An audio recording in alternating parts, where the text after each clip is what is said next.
Is it possible for Newcastle to catch Spurs after beating them 4-0 at St James's Park earlier today? I'm going to get into that a little bit later in the video. We won 4-0, got 2 goals from Isak, 1 from Gordon and another from Fabian Schär, a brilliant header actually near the end to wrap it up. 4-0. Another brilliant home win against Spurs. Maybe not quite as amazing as last season's version, but still, I have to say, it was a really, really great team performance. No one really had a bad game for us at all. I love the fact that Eddie Howe changed it up. I've been saying this for a lot of the season, that I want to see us try to win games in other ways, and I think that's part of the thing we've had this season, where we've dropped points when we haven't adapted our game based on like the personnel we've had, and I think that cost us quite a bit earlier in the season. Today, Howe did it. He got it spot on, and I must admit, when I looked at the team sheet and saw the defence, I was a little bit worried having Murphy and Kraft there, but Emil Kraft really did put in a very good performance today, and he had a really great game, and actually could have even scored near the end, which would have just been unbelievable.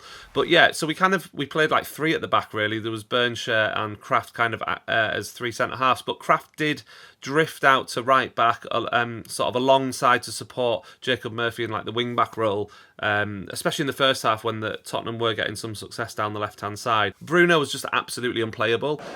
When he's in this kind of form, it's just he is one of the best midfielders in the Premier League. There's just no doubt about it. His pass for Isak's second goal was just absolutely unbelievable. Such good vision, and I must admit, I in the ground, I thought that Isak was probably offside, but then when you look at it in the replay, I mean, Isak was actually in his own half when the pass was made. It was perfect by the pair of them. Absolutely brilliant link up between the two of them, and what a finish. Isak never looked like he was going to miss. He never looks like he's going to miss. He's just so dangerous in front of goal, and we just have to keep hold of him. Also, I thought Harvey Barnes looked really good, especially in the second half. Elliot Anderson has really impressed me since he's come back from injury. In a weird kind of way, I think Anderson missing some time because of injury may have actually benefited him in some ways, because sort of come back.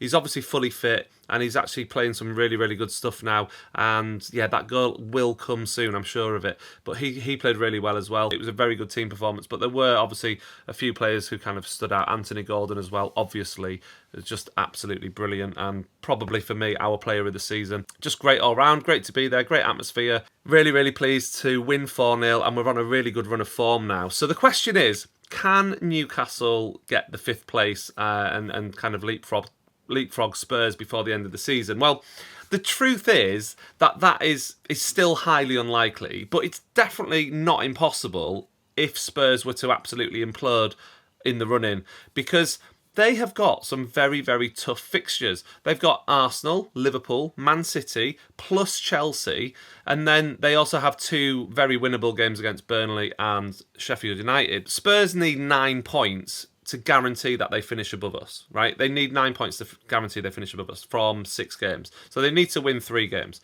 Now, they'll get 6 of those points, I would imagine, from Sheffield United and Burnley. I can't see them not winning both of those games fairly comfortably. So that means they need 3 more points from Arsenal, Man City, Liverpool and Chelsea. And you look at Chelsea, you think, okay, Spurs probably will beat Chelsea, so that'll probably be the 3rd win.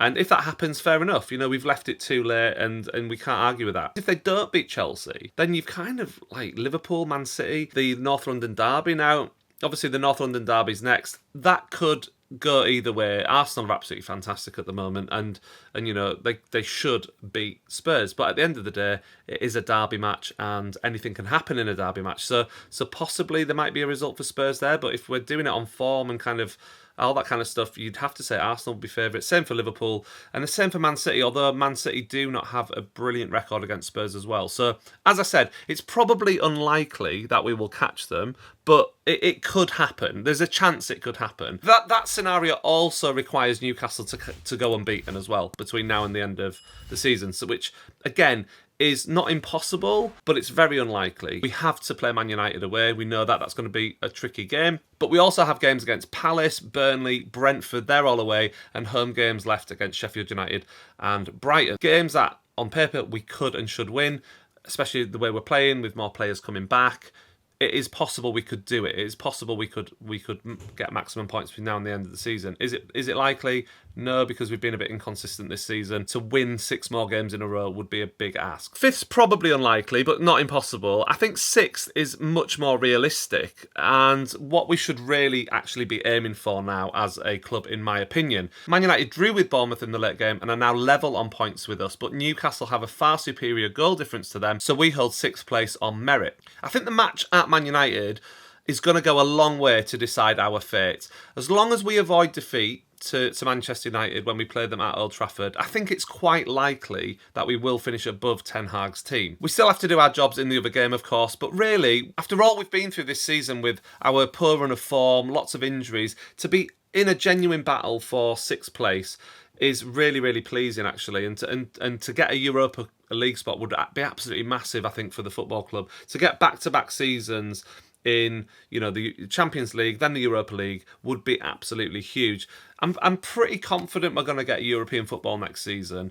I don't think, with the fixtures we've got, we will finish any lower than 7th. But I would love for us to finish 6th and get above Manchester United. I think when we come to analyse this season as a whole, once it's all said and done, I think we'll actually be able to say that we were far closer than we thought for long periods of time to the top 4 and 5. Because although we're probably not going to finish in the top 5, the fact of the matter is, with less injuries, with a little bit more consistency and a deeper squad, we were not that far off this season anyway. And we played the Champions League, which those games had a big impact on us. If we can't deny that they did. Yes, we need to strengthen. That is absolutely part of it. We know we need a deeper squad still. We need more quality in more positions. But the signs are there that actually things are not that bad at the club. Howe needs to kind of find alternative ways to play the hard pressing game. Although it was effective for 2 seasons, it's caught up with us in the end. And really, although he clearly wants to have that as an element of the game, he needs to find a way of incorporating that so it's not as full on all the time. And we need to maybe play on the counter attack a little bit more, or have a more natural central defensive midfielder who kind of just breaks up the play a bit more, because I think that's where we've come unstuck. So there's things that we can do. I'm just hoping Howe kind of looks at it and analyses what's happened, and he kind of has ideas for next season. I would really love for Eddie Howe to still be there and to be given that opportunity next season. There's no inkling that won't happen, but as I've said in previous videos, you just don't know with the owners that we've got at the moment. They can be really, really ruthless if they don't think it's going right. Now, some performances, haven't been good enough this season. I should say that as well. It's not, there has been mitigating circumstances for quite a bit of the performances between November and February, say, but some of the performances were just plain awful, and we can't get away from that either. So there is room to improve as a team as well. It's not just all about making excuses from injuries, although obviously that has been a significant factor for us. I want to see us strengthen, and as I said, Howe needs to look at kind of alternatives, and I think he will. It's something that he did do today against Spurs. He changed the formation. We kind of had the 3 centre-back thing. We were lethal on the counter-attack today. The pace of Isak and Gordon and even Harvey Barnes was absolutely...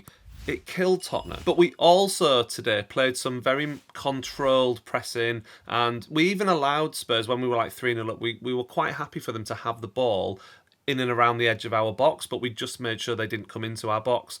And I love to see that, because I think that shows quite maturity, a different way of playing, and kind of gives us more options. And I want to see more of that next season, because ultimately we cannot play every game at 1,000,000 miles an hour. We have to find a way to, slow it down sometimes, conserve energy, and kind of pick teams off in other ways, and that is what we did today against Spurs. So today was a good blueprint for possibly, the way we might play a little bit more next season. Anyway, overall, delighted, brilliant day, absolutely loved it.